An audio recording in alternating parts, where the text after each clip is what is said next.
Layihəmiz Motivionu tətbiq edirik. Bizim əsas məqsədimiz odur ki, testlə şagird öyrənmə səviyyəsini, prosesini gətirmək. Bəs həllimiz nədir? Problem şagird öyrənmə sistemi yoxdur. Kurslar bahalıdır və müəllimlərin öz bilgilərini paylaşması üçün interaktiv platformalar yoxdur. Bəs bunu necə həll edirik? Bunun həlli hamısı, bütün problemlərin həlli bir tədbir, yəni Motiviyada özündə birləşdirilir. Onların nəticələrinə baxa bilirik. Proqramımız necə işləyir? Proqramımız iki olmalı ibarətdir. Şagirdlərlə müəllimlər. İlk şagirdlərlə başlayır. Şagird olaraq necəsiniz? Amma proqram sınavı hansı şagird uyğundursa, ya da şagird sizin özünü çıxardır. Əgər şagirdlə danışmağa başlayırsınız, beləliklə o bilgilərini artırır və siz də bilgiləri gücləndirirsiniz. Beləliklə şagird öyrənmə sistemi başlayır. Amma bu sadəcə şagirdlər olaraq üçün hissəsidir. Müəllimlər olaraq üçün hissəsidir. Müəllimlər üçün olan hissəsində isə müəllimlər bayaq sadaladıqlarımız kimi şagirdlərin imtahan nəticələrinə, hansı şagirdlə dərs çalışdığına nəzarət edib baxa bilir, burada ssenarlar verə bilirlər. Bizim bazar payımız vardır ki, kimlərə satırıq bu tətbiqi.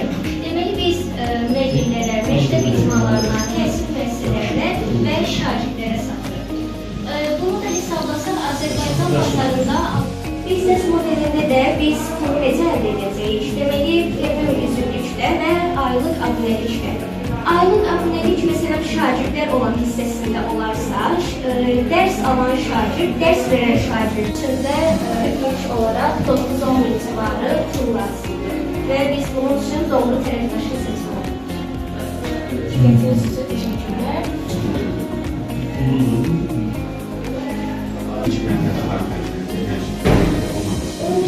İlk mərhələdə dediyiniz ki, müəllimlərin seminarları olmalıdır. Həmin seminarlar və aid filtrlər olmalıdır ki, uşaqların o təhlükəsizliyi qorunmalıdır. Və orada testlər üçün də pul ayrılmalıdır və bu proqramın hazırlanması üçün də ən uzağı 5.000 orada keçirilir. Qalan pullarda alt filtri... O xərclər, uşaqlara necə tapılması necədir? Uşaqlar necə tapılacaq? Yəni ki, sabahlı uşaqlar, hansı ki, bundan bəhrələnəcək.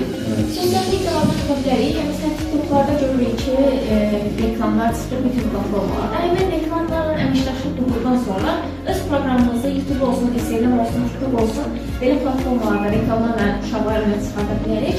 Bundan əlavə olaraq da təhsil icmalarında uşaqların bir-birinə bu motivasiya götürməsi nəticəsində də özümüzü cəlb edə bilərik.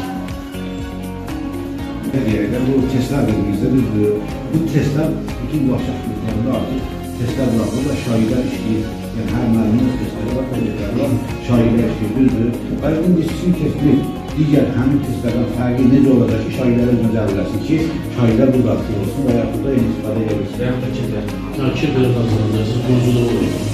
Siz testlər harada, test bankımız harada olacaqsınız?